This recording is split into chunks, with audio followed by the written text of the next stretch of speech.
बढ़ोतरी और फेड के बयान के बाद चढ़े अमेरिकी बाजार। डाउ 150 अंक चढ़कर बंद। एशिया में तेजी और एसजीएक्स निफ्टी करीब 0.4% ऊपर।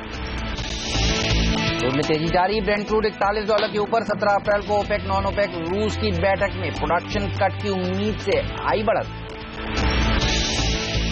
सुप्रीम कोर्ट ने टेलीकॉम कंपनियों को नहीं माना कॉल ड्रॉप के लिए पूरी तरह जिम्मेदार। ट्राई से पेनल्टी वापस लेने को कहा। 30 मार्च तक ट्राई दाखिल करेगा जवाब।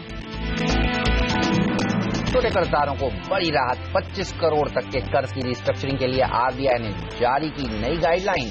जिला स्तर पर कमेटी बनाने को कहा।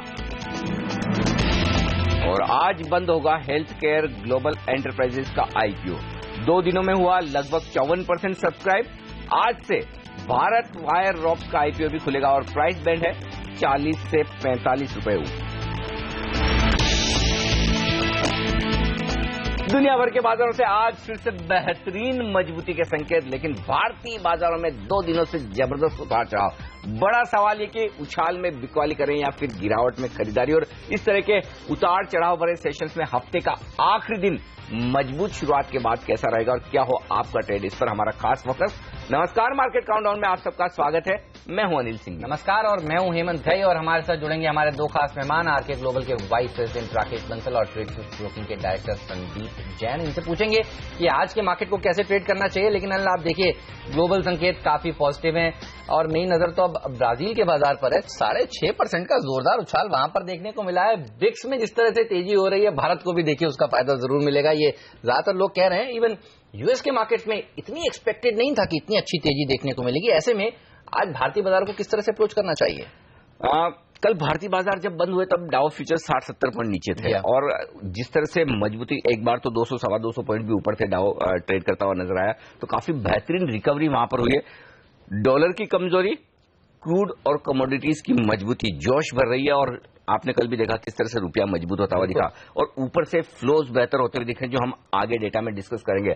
ये तमाम फैक्टर्स ऐसे हैं जो ये बता रहे हैं कि ये बाजार गिरावट में खरीदारी का है जब तक कि कुछ अहम लेवल बाजार के टूटे नहीं। और वो अहम लेवल हम लगातार ये कह रहे हैं कि इंट्राडे ट्रेडर्स के लिए आज भी 7450 का है और पोजिशनल ट्रेडर्स के लिए 7400 का है। जब तक ये लेवल्स ना टूटे तब तक आपको पूरी तरह से तेजी के मूड में रहना है। अगर आप बड़ी उतार चढ़ाव को ट्रेड कर सकते हैं अच्छी बात है, नहीं तो बाय ऑन डिप्स की रणनीति रखें। ऊपरी स्तरों से जब भी निफ्टी आपको शार्प गिरावट दिखाए खरीदारी करने का मौका, ये राय है पोजिशनल ट्रेडर्स के लिए। इंट्राडे ट्रेडर्स के लिए 7450 के स्टॉप लॉस के साथ और लक्ष्य वही है जो कल के थे, जो हमने हासिल किए। 7575 पहला टारगेट कल भी मिला, हमें आज भी मिलना चाहिए और 7625 उसके बाद का लक्ष्य।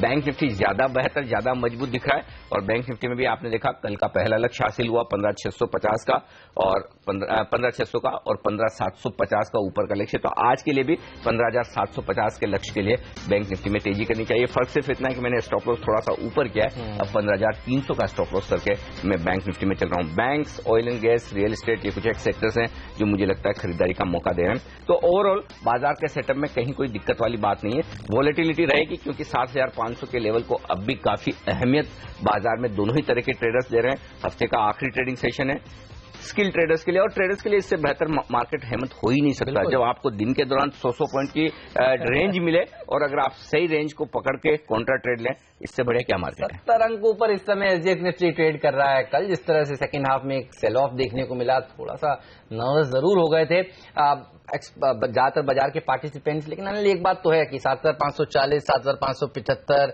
बल्कि 7550 के ऊपर क्लोज होने में भारतीय बाजारों को काफी दिक्कत देखने को मिल रही है। आज हफ्ते के आखिरी कारोबार दिन क्या ये क्लोज भी हो पाएगा? चलिए इस सब पर बात करते हैं। राकेश बंसल से सबसे पहले पूछते हैं। हाय राकेश, गुड मॉर्निंग। बताइए क्या लग रहा है, आज एक फिर से गैप अप के साथ ओपनिंग होगी, आज कैसे अप्रोच करेंगे गैप अप ओपनिंग के बाद बाजार को?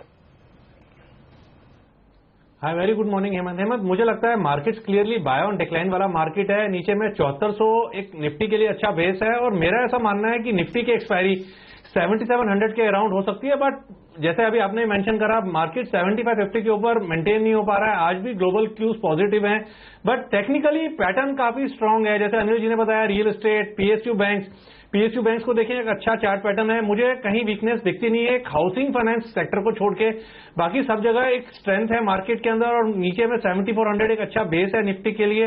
और मुझे लगता है 77 टेस्ट करने का निफ्टी का इसी सीरीज के अंदर काफी हाई प्रोबेबिलिटी है। बैंक निफ्टी में देखें तो 15,100 एक अच्छा सपोर्ट है। कल बैंक निफ्टी ने 15,650 का एक क्रिटिकल रेजिस्टेंस तोड़ा था, बट उसके ऊपर सस्टेन नहीं कर पाया। मेरा ऐसा मानना है बैंक निफ्टी जो 15,650 का एक क्रिटिकल रेजिस्टेंस है उसे तोड़ेगा और इस सीरीज में 16,100 के स्तर बैंक निफ्टी में ऊपर में देखने को मिल सकते हैं। संदीप, आपकी क्या राय है? क्या आपको लगता है कि 700 पॉइंट की अच्छी तेजी होने के बाद बाजार यहाँ रुकेंगे या फिर नई तेजी के लिए तैयार होते दिख रहे हैं, और ऐसे में क्या निफ्टी पर आप खरीदारी की राय रखते हैं? बिल्कुल खरीदारी की राय रखता हूं अनिल जी। मुझे ऐसा लगता है कि बाय ऑन डिक्लाइंस का मार्केट है। जो आपने कहा कि एक बेहतरीन अपॉर्चुनिटी है, इंट्राडे वॉलेटिलिटी है, तो इसको अपॉर्चुनिटी देखें। और जहां पे भी नीचे आए मार्केट, जैसे कि परसों भी 74, 15, 20 का जो रेंज है वहां पे थोड़ा टाइम स्पेंड करके वहां से जो एक अच्छा बाउंस बैक आया, तो वो कहीं ना कहीं बहुत अच्छी स्ट्रेंथ दिखा रहा था। और फिर ये तो टेक्निकल बात हुई, और फंडामेंटली भी कई चीजें बहुत अच्छी हो रही है। क्रूड एंड कॉपर जो बहुत बड़े इंडिकेटर्स होते हैं स्टॉक मार्केट्स के लिए भी, तो क्रूड अपने 200 डीएमए के ऊपर ट्रेड कर रहा है और बहुत ही कॉन्फिडेंटली ट्रेड कर रहा है। फिर डॉलर की वीकनेस, तो ये दो फैक्टर बहुत अच्छे लगते हैं। फिर इंडिया में भी अगर पॉलिसी फ्रंट पे देखें तो रेट कट है, जीएसटी है, और ये सारे पॉजिटिव चीजें आने वाले महीनों में आएगी। तो मुझे लगता है कि इस कटान में कहीं ना कहीं 77 डबल हॉकी स्टिक 00 7700 ऐसा लगता है कि दिखाएगा। और 7650 से लेकर 7700 ये रेंज है जहां पे बहुत आराम से निफ्टी ट्रेड करेगा इसी कटान के अंदर। और बाकी ओवरऑल मुझे ऐसा लगता है कि आने वाले 3 से 6 महीने बहुत ही बेहतरीन समय रह सकता है और स्टॉक पिकिंग का बहुत अच्छा टाइम है, मुझे ऐसा लगता है। जी हाँ, स्टॉक पिकिंग हम करेंगे आपके साथ कुछ ही देर में। आपसे पूछेंगे कौन सा वो स्टॉक है जो आपको पसंद है आज के दिन। राकेश और संदीप से ये एक एक आज का टॉप ट्रेड जानेंगे कुछ ही देर में। लेकिन अनिल बताइए, एफआईएस की तरफ से तो देखिए कॉन्फिडेंस पूरा भरोसा बरकरार है। 740 करोड़ के आसपास की कैश मार्केट में वापस से उनका कमिटमेंट आता हुआ दिख रहा है, तो ये एक और बड़ा पॉजिटिव संकेत आज के लिए। कल के जो आंकड़े हेमंत इस हफ्ते के सबसे बढ़िया आंकड़े हैं।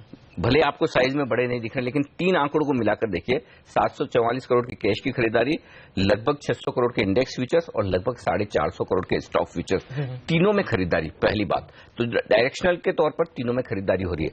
अब खरीदारी के साथ साथ मैं बेहतर आंकड़े क्यों कह रहा हूं, क्योंकि तीनों में यहां पर ओपन इंटरेस्ट, बैंक निफ्टी और साथ ही स्टॉक फ्यूचर्स में एफआईएस की तरफ से ओपन इंटरेस्ट बढ़ा है। इसका मतलब क्या है, कल के सेशन में ट्रेडर्स ने नर्वस होकर बिकवाली की है, एफआईएस ने नहीं की। उल्टा एफआईएस ने खरीदारी की और ओपन इंटरेस्ट बढ़कर आया तीनों जगह। तो अब तक ये हो रहा था, खरीदारी आ रही थी वायदा कारोबार में, लेकिन ओपन इंटरेस्ट नहीं बढ़ रहा था। यहां पर ओपन इंटरेस्ट बढ़कर आया, यानी कि फ्रेश तेजी की पोजीशन एफआईएस ने बनाई। इसीलिए मैं कह रहा हूं कि कल के आंकड़े काफी बेहतरीन। और अगर आज किसी एक रीजन से बाजार को सबसे ऊपर जाना चाहिए तो वो रीजन ग्लोबल मार्केट्स की मजबूती के बजाय एफआईएस के ये दमदार आंकड़े हैं। हाँ, अब एक आंकड़े में थोड़ा सा सावधानी की बात है, और वो है 700 करोड़ के इंडेक्स ऑप्शंस की खरीदारी का। काफी हद तक एफआईएस की तरफ से थोड़ी पुट ऑप्शंस में खरीदारी होती हुई दिखी है हेजिंग के लिहाज से, और वो एफआईएस का ट्रेंड है।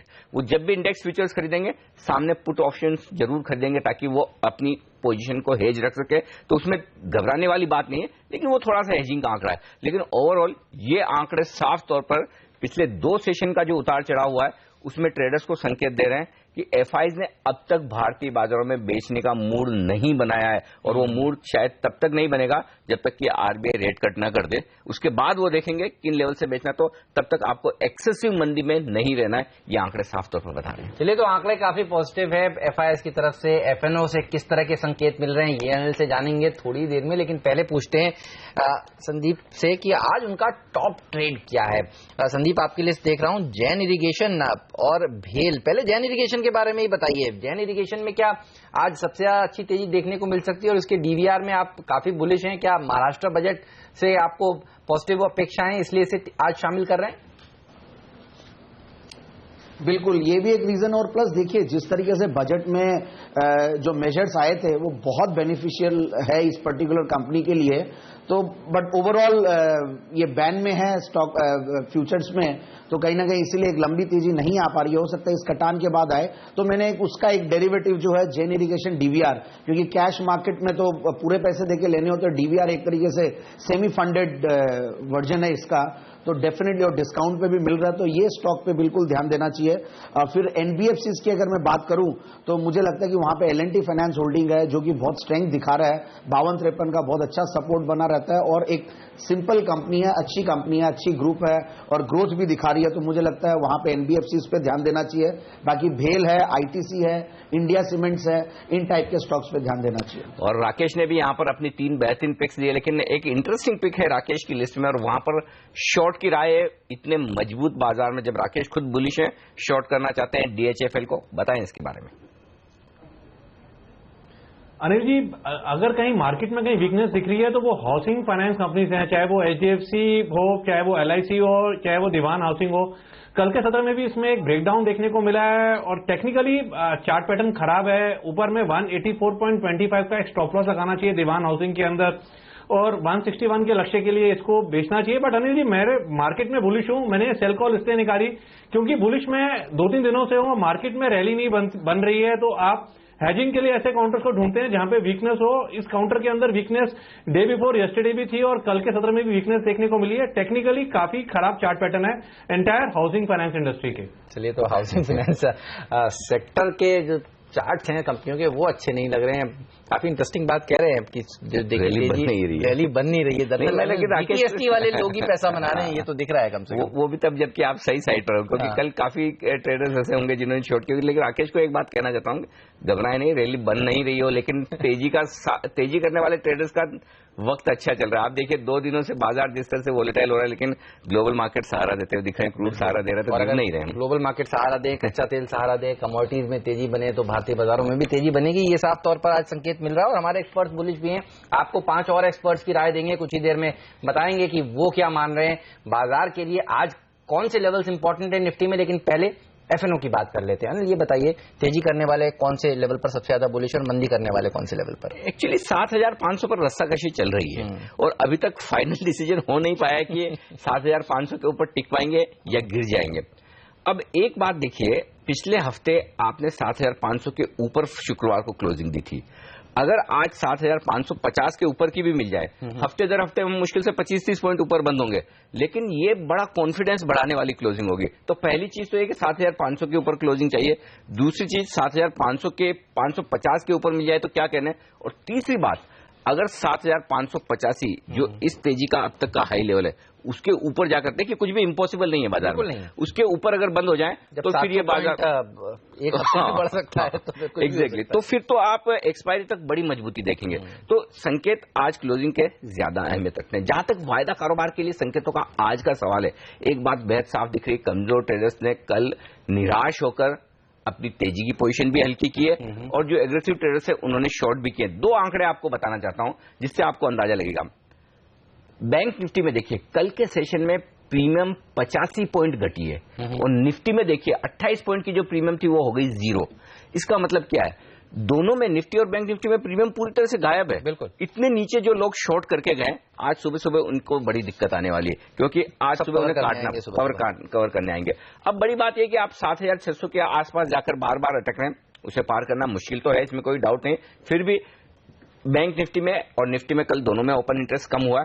जो आंकड़े अहमियत रखते हैं आज के सेशन में, वो 2 आंकड़े बता दूं। एक तो 7600 के पुट पर 8 लाख शेयर नए जुड़ते हुए दिखे और 7500 पर हाईएस्ट ओपन इंटरेस्ट है। तो आज भले आप बहुत तेजी होने के बाद ज्यादा मजबूती ना देखें, ऊपर के लेवल से पिछले 2 दिनों की तरफ फिसल जाएं, कोई घबराने की जरूरत नहीं। 7500 के ऊपर की अगर आज वीकली क्लोजिंग आपको मिल जाए तो खुश होके जाइएगा, वीकेंड बनाइए। चलिए, तो और अगला हफ्ता होली भी है, देखिए अगले हफ्ते में 3 दिन का वीक है, फेस्टिवल वीक शुरू होने वाला है। तो अपेक्षा यही है कि 7550 के ऊपर अगर क्लोज हो जाए। लेंगे फिलहाल एक छोटा सा ब्रेक, कहीं मत जाइए। ब्रेक के बाद हम आपको बताएंगे कि 5 टेक्निकल एक्सपर्ट्स क्या राय दे रहे हैं, निफ्टी को आज किस तरह से ट्रेड करना चाहिए। आप देखते रहिए सिंबीसी आवाज।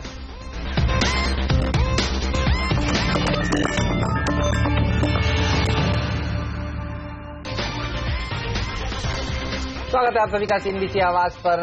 आप देख रहे हैं मार्केट काउंटडाउन। वक्त हो गया ये जानने का कि हमारे 5 टेक्निकल एक्सपर्ट क्या राय दे रहे हैं, निफ्टी को किस तरह से ट्रेड किया जाए। और बिकवाली की राय निकल कर आ रही है कुणाल दायमा की। वो कह रहे हैं कि 7450 तक जा सकता है निफ्टी, 7590 का एक स्टॉप लॉस की जरूरत है। जेके दोषी बेचना चाहते हैं 7540 के स्टॉक लॉस के साथ। अगर खुलते इसके ऊपर खुले बाजार तो फिर ना बेचे।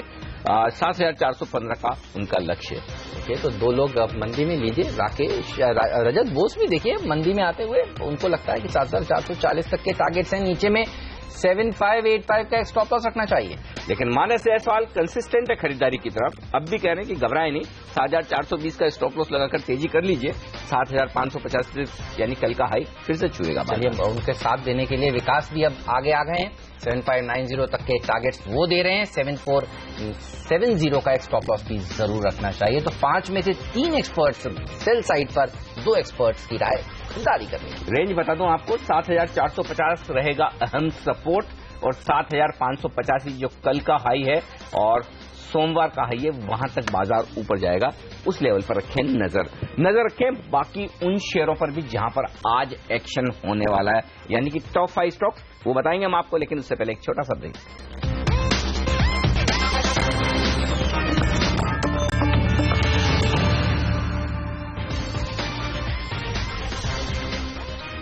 स्वागत है आप सभी का सीएनबीसी आवाज पर। वक्त हो गया अब ये जानने का कि आज के टॉप 5 स्टॉक्स कहां पर हैं, जहां पर आपकी नजर जरूर होनी चाहिए।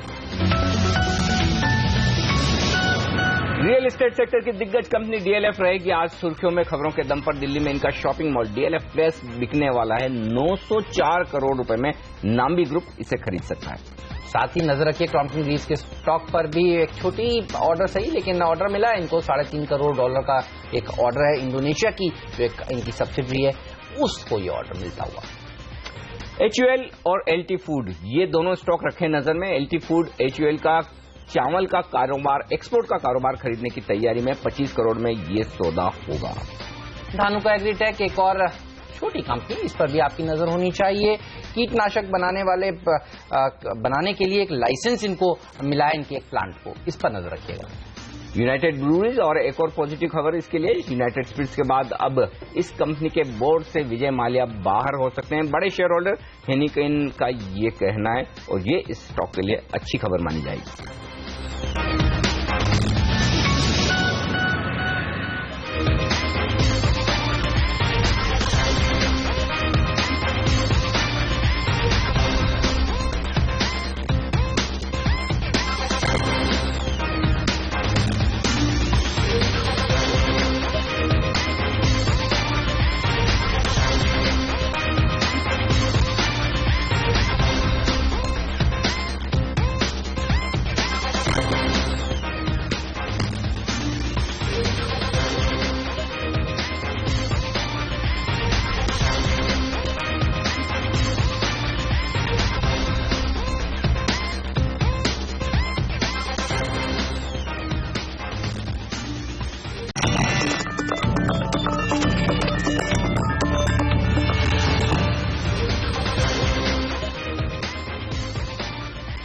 हमारे एक्सपर्ट्स हैं हमारे साथ संदीप जैन और राकेश बंसल, और यहाँ पर दोनों की तरफ से एक स्टॉक पर जो राय आ रही है वो बड़ी इंटरेस्टिंग है।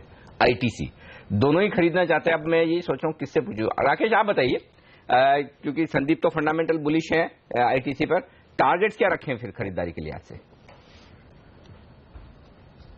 अनिल जी, ITC का टेक्निकल पैटर्न देखें तो काफी स्ट्रांग है। नीचे 312 और 313 के बीच में स्टॉक ने काफी स्ट्रांग बेस बनाया है और जिस तरीके से टेक्निकल स्ट्रक्चर है, एक री रेटिंग का कैंडिडेट लगता है। इस सीरीज के लिए मुझे लगता है 340 के स्तर, 340 के स्तर अगले 2 से 3 दिनों में ऊपर में ITC के अंदर देखने को मिल सकते हैं। 312 रुपए 70 पैसे का एक स्टॉप लॉस लगाना चाहिए। संदीप की लिस्ट देख रहा हूं मैं, भेल एक और ऐसा स्टॉक है जो उनको पसंद है। संदीप बताइए, भेल में तेजी करने के पीछे रैशनल क्या है, कितनी तेजी हो सकती है? नहीं, मुझे ऐसा लगता है कि ओवर करेक्टेड है ये स्टॉक और इनफैक्ट डाउनसाइड रिस्क बहुत ज्यादा लगती नहीं है। रिस्क रिवॉर्ड रेशियोज बहुत अच्छे लगते हैं। कैपिटल गुड्स को लेकर सरकार की पॉलिसी भी पाइपलाइन में है जो कि अभी तक आई नहीं है, बट अनाउंसमेंट हुए हैं कुछ, तो ऐसा लगता है कि इस कंपनी को अगर लॉन्ग टर्म के लिए कोई निवेश करे तो सर्टेनली आएगा। L&T और भेल कैपिटल गुड्स में क्रॉम्पटन ग्रीव्स ये टाइप के स्टॉक्स को सर्टेनली बेनिफिट मिलेगा, बट थोड़ा सा लंबा नजरिया रखना पड़ेगा। और IT से जैसा कि कहा बेहतरीन लेवल्स है और फंडामेंटल्स इतने नेगेटिव्स होने के बाद भी प्राइस को मेंटेन कर रही है स्टॉक, डाउनसाइड रिस्क नहीं है, तो वहां पे बिल्कुल ध्यान देना चाहिए। अच्छा संदीप, चूंकि आप तो प्राइमरी मार्केट के एक्शन को बड़ा नजदीकी से देखते हैं, ट्रैक करते हैं, आज HCG हेल्थ केयर ग्लोबल का IPO बंद हो रहा है, आज से खुल रहा है भारत वायर्स भी। इन दोनों IPO पर नजर है आपकी, और यदि हाँ तो क्या राय रखते हैं आप? बिल्कुल है। देखिए HCG की अगर बात करें तो मैं संभाव ऐसा मानता हूं कि सब्सक्राइब नहीं करे तो ज्यादा बेहतर है। कई बार ऐसा होता है कि सब्सक्राइब नहीं करने की राय देते हैं और लिस्टिंग गेन्स मिल जाते हैं इन्वेस्टर्स को और लगता है कि क्यों नहीं किया। बट ओवरऑल आई फील कि जहां पे भी एक प्रिंसिपल बनाना जरूरी है कि वैल्यूएशंस बहुत ज्यादा स्ट्रेच्ड हो और कंपनी की बैलेंस शीट में लॉसेस दिखते हो, तो मुझे लगता है कि अवॉइड करना ज्यादा समझदारी रहेगी, क्योंकि फिर खुलने के बाद क्या हो। और दूसरे जब पीयर्स अपने को दिखते हो जैसे कि अपोलो हॉस्पिटल्स है या इंद्रप्रस्थ मेडिकल है, इन टाइप के स्टॉक्स ऑलरेडी लिस्टेड और वहां पे बैलेंस शीट्स ठीक है, नारायण रुदाले भी ठीक हो गया है, तो मुझे ऐसा लगता है कि थोड़ा सा, हालांकि ये कंपनी बहुत अच्छी है, ब्रांड अच्छा है, अच्छा काम कर रही है, सब कुछ बढ़िया है, बट वैल्यूएशंस बहुत इंपॉर्टेंट है, भाव देख के ही इन्वेस्ट किया जाता है। तो मुझे लगता है कि एक बार लिस्टिंग होने दें, हो सकता है कोई करेक्शन आ जाए तो उस टाइम पे चेक करेंगे कि कैसा होगा। और बाकी भारत वायर रॉप्स का मुझे ऐसा लगता है अगेन ये भी बहुत ही स्ट्रेच वैल्यूएशंस पे है, करीब 100 से ज्यादा की P मल्टीपल पे ये इश्यू आ रहा है। छोटा सा IPO है, हालांकि ये दाद देनी पड़ेगी कि 2010 में बनी हुई कंपनी और इस तरीके से कर रही है और अच्छी ब्रांड है, ऐसा नहीं है, काम ठीक करती है। छोटा IPO 40-45 रुपए की चीज है तो कई बार अट्रैक्ट कर लेती है, बट स्टिल आई फील कि इसको भी निवेशक अवॉइड करे तो ज्यादा बेहतर होगा। चलिए, तो अवॉइड करने की राय निकल कर आ रही है भारत वायर रोप्स पर भी, और इस पर भी तो सबकी अब नजरें रहेंगी इन्फीबीम के फिर IPO पर। आपकी नजर भी है क्या इन्फीबीम के IPO का, आप इंतजार कर रहे हैं? बिल्कुल है इसमें भी, और वैसे डर लगता है जिस तरीके का ये बिजनेस है, इन बिजनेसेस में जो भी कंपनीज आती है तो थोड़ा डर तो लगता है। और मैं देख रहा था, मतलब इनफैक्ट ड्राफ्ट प्रोस्पेक्टस भी, तो वहां पे जो डेटा आए हैं और लॉसेस में है और ओवरऑल बूटस्ट्रैपिंग के साथ ये कंपनी ग्रो की है, सबसे अच्छी बात ये है।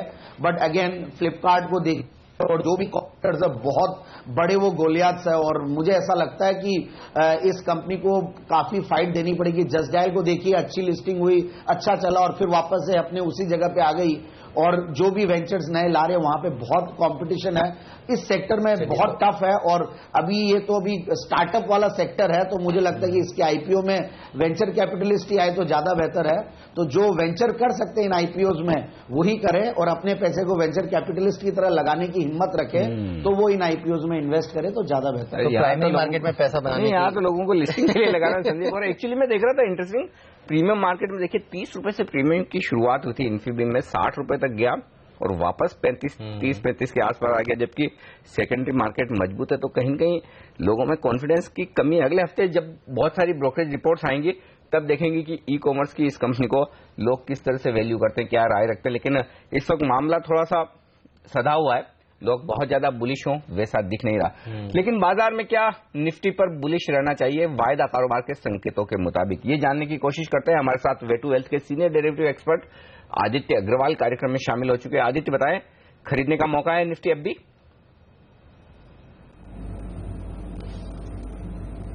मॉर्निंग अनिल जी। वेल मुझे नहीं लगता कि यहाँ से निफ्टी में एक लॉन्ग पोजीशन इनिशिएट करनी चाहिए। ऊपरी स्तर पे देखें तो 75, 80, 7600 निफ्टी के लिए काफी स्ट्रांग रेजिस्टेंस है। हम कंटिन्यूस वहाँ पे एक एग्रेसिव कॉल राइटिंग देख रहे हैं, जिससे साफ लगता है कि प्लेयर्स को नहीं लगता कि निफ्टी 7600 बहुत जल्दी तोड़ेगा। कल के सेशन में भी हमने देखा कि 7600 को टेस्ट किया फ्यूचर्स में, उसके बाद वहां से एक शार्प करेक्शन देखने को मिला है। सो वो लोग यहाँ से हमको मार्केट एक रेंज में लगता है अगले 3 से 4 दिन के लिए। नीचे में बहुत ज्यादा करेक्शन नहीं है, लेकिन 7440, 7400 तक के लेवल्स हमको लगता है कि निफ्टी आने वाले 2 या 3 दिन के अंदर दिखा सकता है। तो आज एचडीएफसी निफ्टी को देखें तो लगता है कि निफ्टी 50 से 60 पॉइंट ऊपर खुलेगा। तो मुझे लगता है कि ये जो तेजी होगी आज मॉर्निंग में, उसको as a selling opportunity use करना चाहिए। 7550, 7560 के आसपास निफ्टी फ्यूचर्स आता है तो वहां पर बेच के चलिए विद स्टॉप लॉस ऑफ 7620। नीचे में 7440, 7400 तक के लेवल्स हमको लगता है देखने को मिलेंगे। राइट, चलिए तो ये राय निफ्टी पर निकल कर आ रही है। कुछ देर में आदित्य से पूछेंगे कि कौन से वो स्टॉक्स हैं जिस पर वो ज्यादा बुलिश या बेरिश हैं, इस सब पर बात करेंगे। लेकिन मेटल्स ये वो ऐसा पैक है जो काफी अच्छा प्रदर्शन आज के सत्र में दिखा सकता है। और हमने देखा यूरोप के मार्केट्स में जो स्टॉक्स लिस्टेड हैं, चाहे वो एंग्लो अमेरिकन हो, BHP बिल्टन हो, ग्लेनकोर, वेदांता PLC, एक जबरदस्त रैली देखने को मिली। ये देखिए वो भाव आपकी स्क्रीन पर आते हुए 6, 8, 10% तक की तेजी देखने को मिली है। ये बताइए फिर चार्ट पर देखकर राकेश, टाटा स्टील, वेदांता, हिंदुस्तान जिंक या कोई और ऐसी कंपनी जो आपको सबसे ज्यादा मजबूत लगती हो, जहां आप तेजी की साइड खेलना चाहें आज? देखिए हेमंत जी, टाटा स्टील जितने भी मेटल स्पेस है इन सबके अंदर नीचे से एक अच्छी रैली बनी हुई है और ऊपरी स्तरों पे स्टॉक सबके सब ऊपरी स्तरों पे कंसोलिडेट हो रहे हैं। अगर कोई फ्रेश लॉन्ग्स करना चाहता है तो स्टॉप लॉस ज्यादा डीप नहीं है टेक्निकली। उदाहरण के तौर पर टाटा स्टील की क्लोजिंग 296 के अराउंड की है, इसमें 291 का स्टॉप लॉस लगाना चाहिए और टाटा स्टील में ऊपर में 311 तक के लेवल्स देखने को मिल सकते हैं। बट सबसे जो इंटरेस्टिंग पैटर्न मेटल स्पेस में लग रहा है वो JSW स्टील का है। इसके अंदर देखें तो नीचे में 1175, 1176 एक अच्छा सपोर्ट है। स्टॉक जो है एक अच्छी रैली लेने के बाद एक नैरो रेंज में ट्रेड कर रहा है और नैरो रेंज में ट्रेड करना ये दर्शाता है कि एक बड़ा मूव शायद देखने को मिले। चूंकि ट्रेंड ऊपर की तरफ है तो मैं एज्यूम कर रहा हूं कि बड़ा मूव मोस्ट प्रॉब्ली ऊपर की तरफ आना चाहिए। 1175 का एक स्टॉप लॉस लगाना चाहिए। ऊपर में 1240, 1245 के लेवल JSW स्टील में देखने को मिल सकते हैं। ओके, अब हमारे साथ कार्यक्रम में एंजल ब्रोकिंग के वायदा कारोबार के माफ कीजिएगा फंडामेंटल एक्सपर्ट मयूरेश जोशी भी शामिल हो चुके हैं। मयूरेश, आपका भी स्वागत है। कैसे देख रहे हैं आप खास तौर से बैंकिंग शेयरों को? कल की फेड की बैठक के बाद क्या भारतीय बाजारों में बैंक खरीदने का वक्त है, इस लिहाज से कि 5 अप्रैल या फिर उससे पहले RBI की तरफ से ब्याज दरों में कटौती की पूरी संभावना बन सकती है? यदि हाँ तो क्या खरीदेंगे आप? Morning Anil ji. Clearly I think जैसे फेड की स्टेटमेंट्स आई हैं, जैसे उन्होंने रेट हाइक्स कम किए हैं, मेरे ख्याल से आई थिंक लिक्विडिटी बरकरार रह सकती है सिस्टम और इमर्जिंग मार्केट्स स्पेसिफिकली इंडिया को आई थिंक अच्छे खासे फ्लोज मिल सकते हैं। जहां तक इंडियन बैंकिंग सिस्टम और फाइनेंशियल सिस्टम का सवाल रहा है, I think what was plaguing was how the asset quality was getting recognised in the quarter gone by. और again I think it's a known fact कि Q4 में जैसे asset quality recognise होंगी PSU space में और जहां private space में corporate exposure है, it is going to be on the higher side.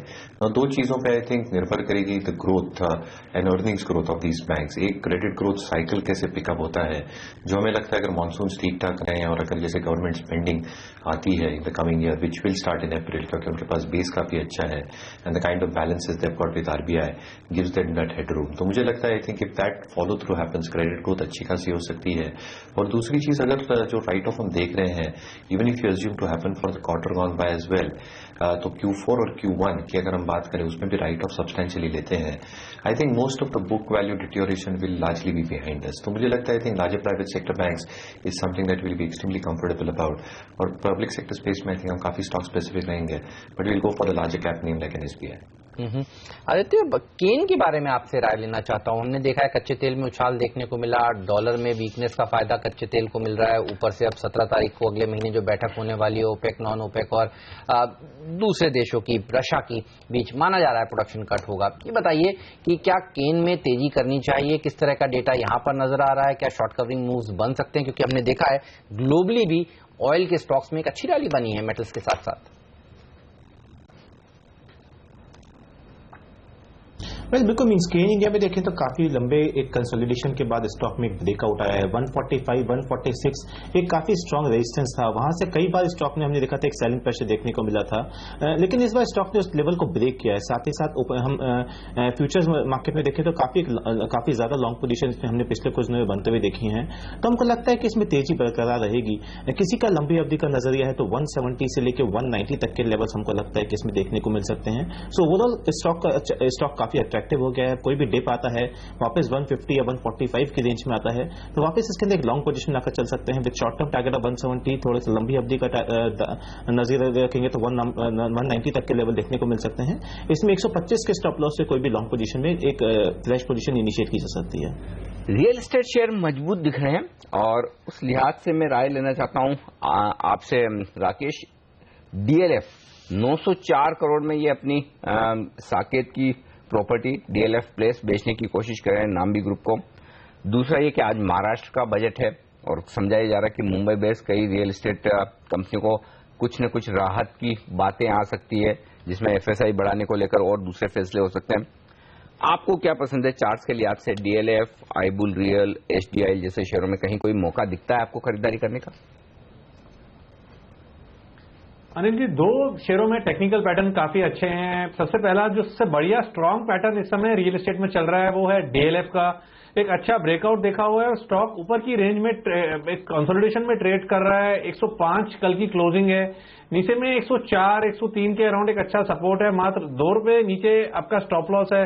और एक बार ये स्टॉक ऊपर में 108 रुपए के ऊपर निकलता है तो एक ऊपर की तरफ ब्रेकआउट देखने को मिलेगा, तब ऊपर में 117, 118 के स्तर देखने को मिल सकते हैं। डीएलएफ एक स्ट्रांग बाइंग कैंडिडेट है। दूसरा, इंडिया बुल रियल एस्टेट पर नजर रखनी चाहिए। कल जब मार्केट में प्रेशर आया था, इस स्टॉक में भी एक प्रेशर देखने को मिला है और अगर ये स्टॉक नीचे में 51 के लेवल तोड़ता है तब एक दिक्कत देखने को मिलेगी। एल्स ये स्टॉक अगर 54 के ऊपर निकलता है तो इस स्टॉक में एक अपसाइड ब्रेकआउट होगा और तब ऊपर में 57, 58 के लेवल्स देखने को मिल सकते हैं। चलिए, तो ये वो स्टॉक है जिस पर आपकी नजर जरूर होनी चाहिए। लेकिन आपको बता दूं, महाराष्ट्र के साथ साथ आज कर्नाटका का बजट भी आने वाला है और कर्नाटका के बजट में देखना होगा कि एक्साइज ड्यूटी लिकर स्टॉक्स पर किस तरह से लगती है, तो उन शेयरों पर भी आज आपकी नजर होनी चाहिए। यूनाइटेड ब्रूरीज, यूनाइटेड स्पिरिट्स, ये वो एक और ऐसा पैक है जिस पर आज आपकी नजर होनी चाहिए। तो दो राज्यों के बजट कर्नाटका और महाराष्ट्र के आज आने वाले हैं। अब बात करते हैं कुछ और स्टॉक्स की जो पिछले कुछ दिनों से चर्चा में है, लेकिन मुझे बताया जा रहा है कि ब्रेक लेने का समय है। उन तमाम शेयरों पर आगे बात करेंगे। एक छोटा सा ब्रेक लेकर अभी हाजिर होते हैं। काफी सारे शेयर हैं जहां पर आज एक्शन देखने को मिलेगा, ये सब बताएंगे आपको एक छोटे से ब्रेक के बाद।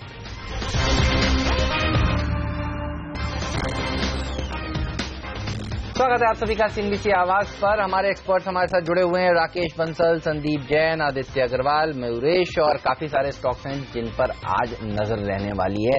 लेकिन क्रॉम्पटन ग्रीव्स ये एक ऐसी कंपनी है जिसको एक छोटा ऑर्डर मिला है 236 करोड़ रुपए का। पहले इस पर टेक्निकल चार्ट्स पर राय लेते हैं। राकेश, बताइए कैसा लगता है ये शेयर आपको?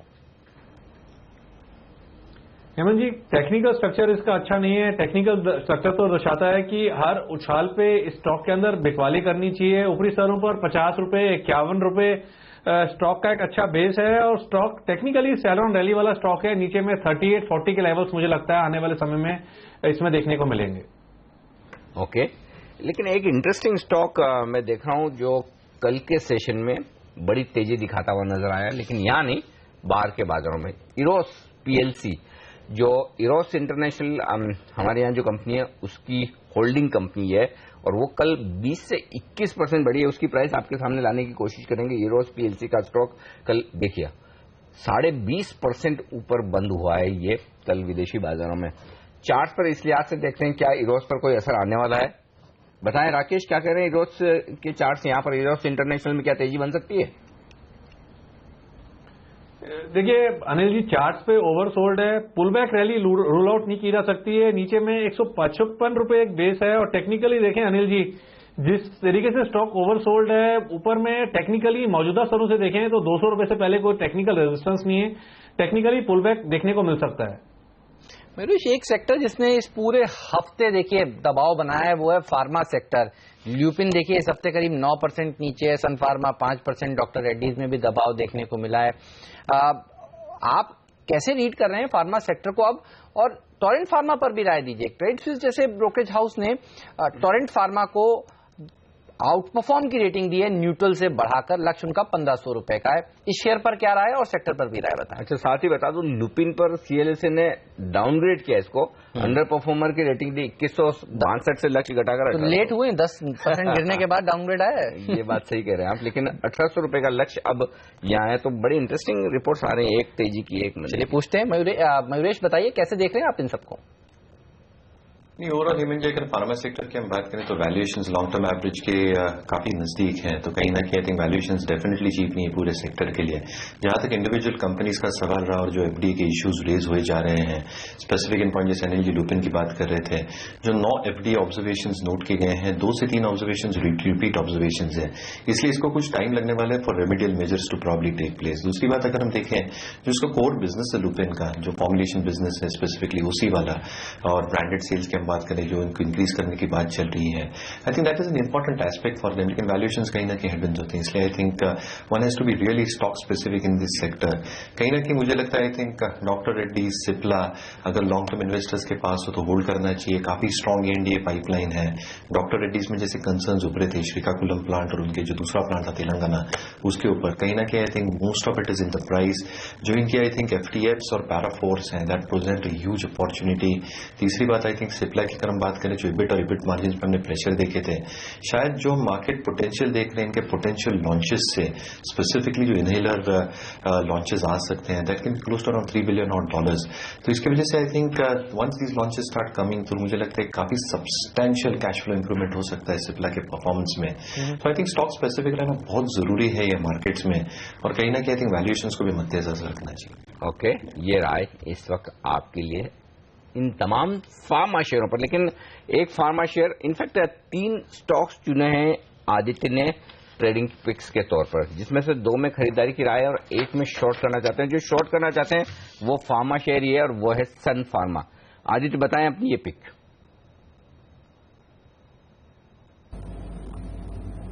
वेल अनिल जी, अगर सनफार्मा में देखें तो काफी टाइम से स्टॉक की रेंज में चल रहा है। निचली स्तर पे 820 का काफी इंपॉर्टेंट सपोर्ट है, उसी तरह ऊपर में देखें 900 910 पे रेजिस्टेंस है। लेकिन अगर हम सारे फार्मा स्टॉक्स में देखें तो कंटिन्यूसली हम एक सेलिंग प्रेशर देख रहे हैं, साथ ही साथ शॉर्ट बिल्डअप भी देख रहे हैं। सनफार्मा में भी हमने शॉर्ट बिल्डअप देखा है लास्ट 2 या 3 दिन के अंदर। कल के सेशन में आपके 3% शेयर ऐड हुए थे इसमें ओपन इंटरेस्ट में, जो कि शॉर्ट साइड में थे।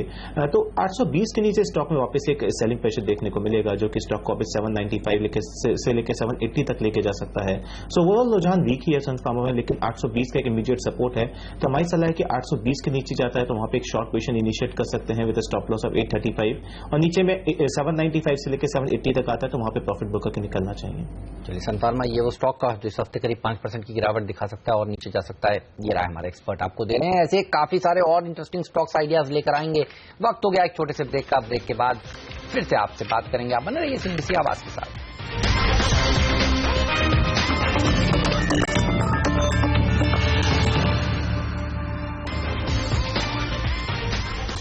स्वागत है आप सभी का सीएनबीसी आवाज पर। हम चर्चा कर रहे हैं उन स्टॉक्स की जहां पर आज खुलते ही एक्शन देखने को मिलने वाला है। टेलीकॉम पैक पर आज आपकी नजर होनी चाहिए। देखिए, सुप्रीम कोर्ट में जो सुनवाई चल रही थी कॉल ड्रॉप मामले पर हर्जाने की, उसमें एक छोटी सी रिलीफ देखने को मिली है। सुप्रीम कोर्ट ने कहा है कि पूरी गलती टेलीकॉम कंपनियों की नहीं है कॉल ड्रॉप के को चलते, इसलिए टीआरएआई को वापस से सोचना चाहिए अपनी जो पेनल्टी है उसको घटाने के लिए। और कल बाजार बंद होने के करीब ये खबरें आ रही थी और आप देखिए एक छोटा सा स्पाइक देखने को मिल भी रहा था कई टेलीकॉम कंपनियों के शेयरों में।